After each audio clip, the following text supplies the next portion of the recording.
मार रहे हो लोगों को, इतनी आईडी ले जाने के बाद वोट नहीं डालने दे रहा। और क्या उधार है, मीडिया उधार है, क्या मारने दिया? पुलिस को पहली बात तो पर्ची और आई कार्ड चेक करने का अधिकार नहीं है।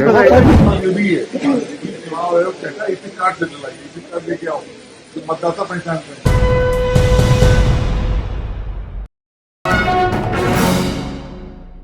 उत्तर प्रदेश में 3 सीटों पर इलेक्शन हो रहा है। एक लोकसभा और 2 विधानसभा की सीटें हैं, जिसमें मैनपुरी लोकसभा सीट है जहां से अखिलेश यादव की पत्नी किस्मत आजमा रही हैं। उसके अलावा रामपुर और खतौली, इन 2 विधानसभा सीटों पर पोलिंग सुबह से ही हो रही है। तमाम जगहों से इस तरह की खबरें आ रही हैं, जिसके बाद एक सवाल खड़ा हो गया है कि अगर इसी तरह से चुनाव कराने हैं तो फिर कोई जरूरत नहीं है चुनाव कराने की।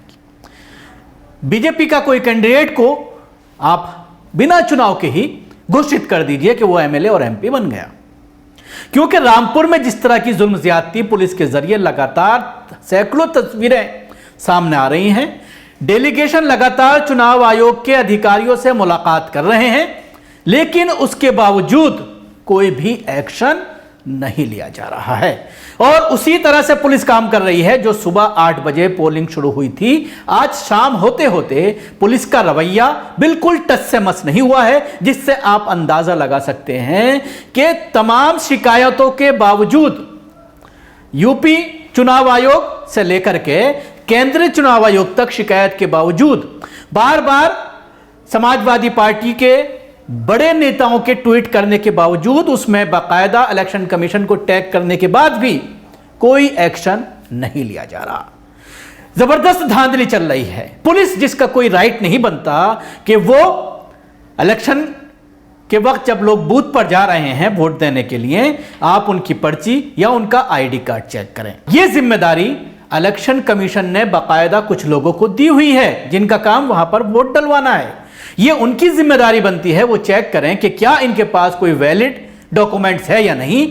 चुनाव आयोग ने बाकायदा एक सर्कुलर जारी करके कई डॉक्यूमेंट्स ऐसे हैं, 7 से 8 डॉक्यूमेंट्स ऐसे हैं जिनके बारे में यह कहा है कि अगर किसी के पास ये में से कोई एक डॉक्यूमेंट्स है तो उसको वोट डालने दिया जाए। जरूरी नहीं है कि आप वोटर आई कार्ड लेकर ही पहुंचे, लेकिन जिस तरह की शिकायत आ रही हैं वो काफी चौंकाने वाली हैं और पूरी तरह से हट धर्मी पर पुलिस उतरी हुई है। योगी के आदेश के बाद कोशिश न सिर्फ, बल्कि आपने रामपुर में लोकसभा के वक्त भी ये देखा था कि लोगों को घर से नहीं निकलने दिया जा रहा है।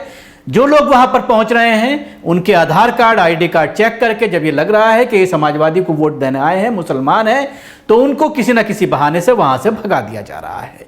लगातार ये शिकायतें आ रही हैं, यहां तक कि लोगों के ऊपर लाठी तक भांजी जा रही है।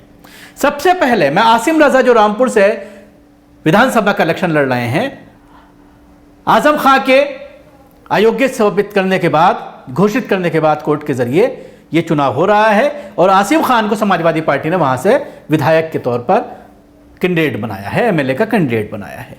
वो ये कह रहे हैं कि शिकायत के बावजूद कोई एक्शन नहीं हो रहा। पहले आप उनकी बाइट सुनिए। तोड़े हैं, हम चुनाव आयोग से 15 दिन से शिकायतें कर रहे हैं, हमारा डेलीगेशन मिल चुका है, कोई कार्रवाई नहीं हुई है। लोकल पुलिस अपने आचरण में कोई तब्दीली नहीं कर रही, अपनी सोच बदलने को तैयार नहीं है। समाजवादी पार्टी के लोगों पर अत्याचार जारी है। इस माहौल में निष्पक्ष चुनाव पर एक सवालिया निशान लगा हुआ है। अब तो हमारी ये डिमांड भी है कि चुनाव आयोग तुरंत संज्ञान ले और रामपुर पुलिस को हटाकर अर्धसैनिक बलों की मिलिट्री की निगरानी में रामपुर का चुनाव कराया जाए, क्योंकि ये वो सब अधिकारी वही हैं जिन्होंने लोकसभा अभी 4 महीने पहले लोकसभा के उपचुनाव को प्रभावित किया था। और अब मात्र नगर में मात्र 24% पोलिंग हुई थी और हिंदुस्तान में रिकॉर्ड बना कि ऐसी घनी आबादी के बूथों पर मात्र 9% से 20% पोलिंग शहर के 75% मतदान केंद्रों पर हुई थी। ये भी अपने में एक इतिहास है कि इस आजाद हिंदुस्तान में एक इतनी बड़ी पार्टी के कैंडिडेट को चुनाव की पूर्व संध्या पर निष्पक्ष चुनाव की मांग को लेकर यहां धरने पर बैठना पड़ रहा है। कहां गया हमारा प्रजातंत्र, कहां लगी है हमारी पुलिस, कैसे होगा चुनाव? चुनाव आयोग इसका तुरंत संज्ञान ले और इस माहौल को बदले और तुरंत कार्रवाई करे। इसके अलावा 2 बाइटें बुजुर्गों की सबसे पहले मैं आपको सुनवाना चाहूंगा, जिसमें 2 बुजुर्ग खड़े होकर के ये कह रहे हैं कि हमारी पिटाई की जा रही है, हमें बूथ से भगा दिया गया और धमकाया गया कि अगर तुम यहां पर दोबारा दिखाई दिए तो आपकी पिटाई की जाएगी। एक बुजुर्ग ये कह रहे हैं कि हमसे ये कहा गया पुलिस वाले के जरिए कि आप 60 साल से ऊपर हैं, इसलिए 60 साल से ऊपर जो लोग हैं उनको घर पर वोटिंग का कराया जाएगा, आपके पास टीम पहुंचेगी और आपका वोट डलवाया जाएगा। दोनों बाइट ये सुन लीजिए। पुलिस बूथ में पर्चे फाड़ दे रहे हैं, वो सूत्रों में डंडे मार रहे हैं, जाने नहीं दे रहे पुलिस को, तो क्या कर रहे हैं, चलो जाओ सर को, समझ रहे, डंडे मार कर निकाल दिया वहां से और पर्ची फाड़ दे रहे हैं। आईडी दी मांगी, आईडी दिखाई हमने और पर्ची हमारी लेके फाड़ के उन्होंने फेंक दी, बोले चलो जाओ घर को। नहीं पड़ रहा है वोट।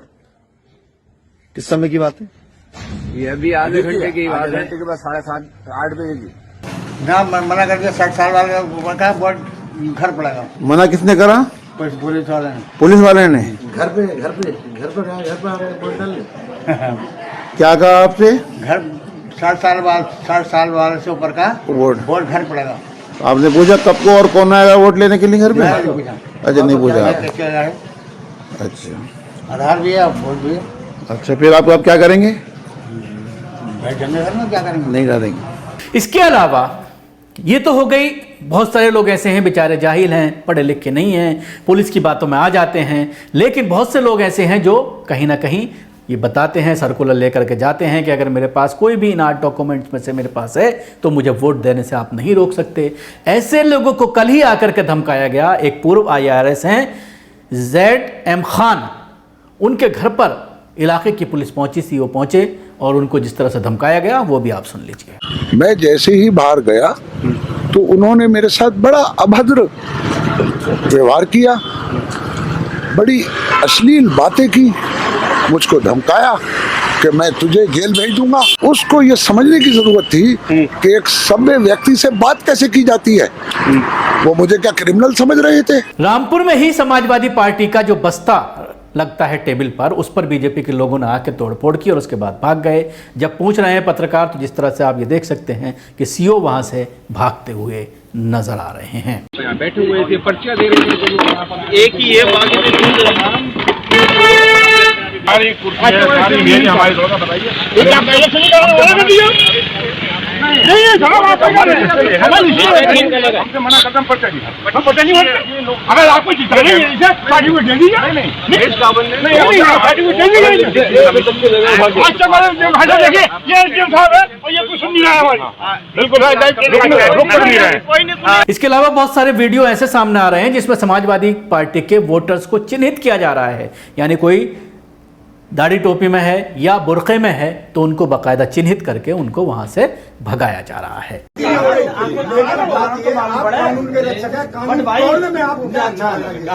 आप कानून तोड़ रहे हैं, आपको क्या दिक्कत हो रही है? कानून तो मालूम पड़े। आप जैसे संभ्रांत व्यक्तियों के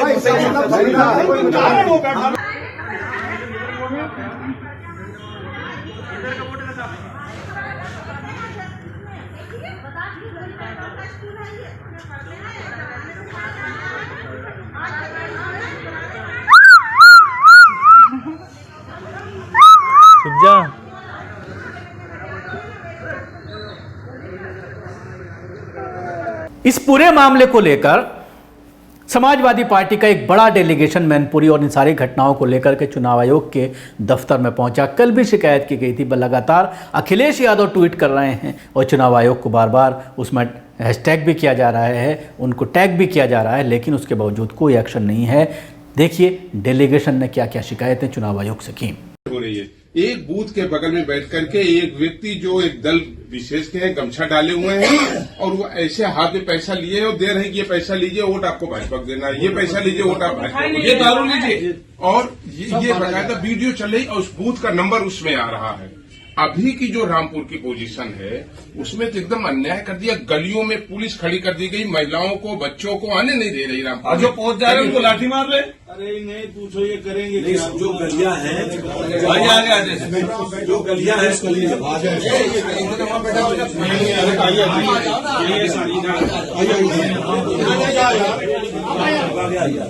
तो मेरा आपसे ये निवेदन है, आग्रह है, किसी के ऊपर भरोसा है निष्पक्ष चुनाव का तो आपके ऊपर है ये भरोसा हम लोगों का।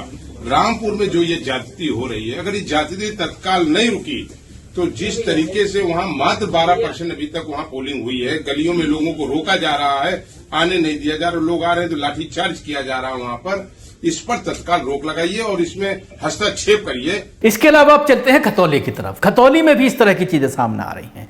सीओ राकेश कुमार के कई वीडियो खतौली के सामने आ रहे हैं जिसमें वो खुद मोर्चा संभाले हुए हैं जगह जगह जा करके, और आधार कार्ड अगर कोई लेकर के आ रहा है तो उसको वापस भेजा जा रहा है और यह कहा जा रहा है कि सिर्फ वोटर आई कार्ड मान्य है, बाकी कोई भी डॉक्यूमेंट्स नहीं चलेगा, जिससे आप अंदाजा लगा सकते हैं। उसके साथ ही मुसलमानों को बूथ से वापस भेजा जा रहा है। देखिए ये 2 वीडियो।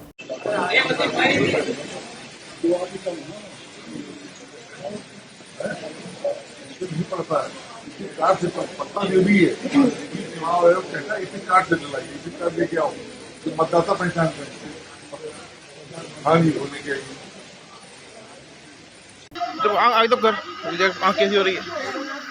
ये वोट डालने गए थे, सबको मारा। इस बच्चे की आंख देखो, इतनी आईडी लेके जा रहे हैं, हम कैसे वोट डालेंगे? जुल्म है, जुल्म।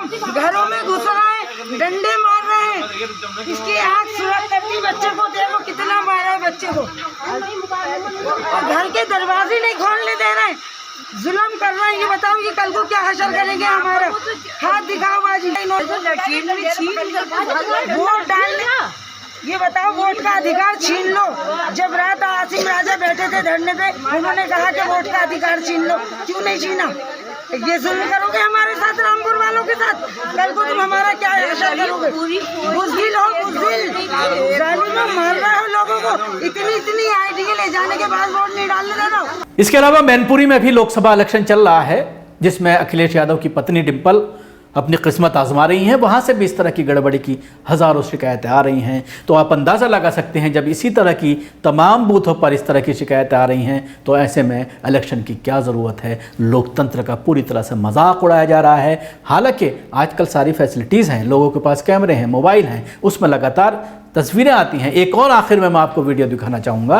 रामपुर में अब्दुल्ला आज़म किस तरह से बहस कर रहे हैं और जब उनको ये कानून बताया जाता है कि कानून ये है तो फिर पत्रकार को किस तरह से वो झिड़कते हैं। आप नहीं पढ़ा? पहली बात तो मैं एक बात ये पूछ रहा हूँ, पुलिस को कहाँ से अधिकार हो गया कि वो पर्ची और आई कार्ड चेक करेगी? एक मिनट हो जाइए।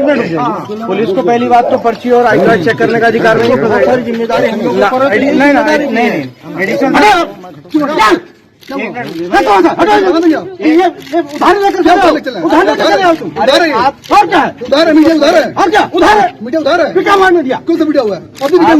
तो ये थी बहुत सारी चीजें जो मैंने आपको बताने की कोशिश की, इसके माध्यम से आपको दर्शाने की कोशिश की कि किस तरह से उत्तर प्रदेश में योगी राज में इलेक्शन कमीशन की आंखों के नीचे ये धांधली चल रही है। इलेक्शन कमीशन कोई संज्ञान नहीं ले रहा, जिससे ये बात पूरी तरह से साबित होती है कि इलेक्शन कमीशन भी संघी और आरएसएस के गोद में बैठा हुआ है, बीजेपी के खिलाफ कोई एक्शन नहीं लेता। शुक्रिया आपको। हमारी कोशिश कैसे लगी जरूर बताएं। हमारे यूट्यूब चैनल सब्सक्राइब करना ना भूलें। इसके साथ ही बेल आइकन जरूर दबाएं। अगर आप ये वीडियो फेसबुक पर देख रहे हैं तो पेज को लाइक करें, उसके साथ ही फॉलो भी करें। धन्यवाद।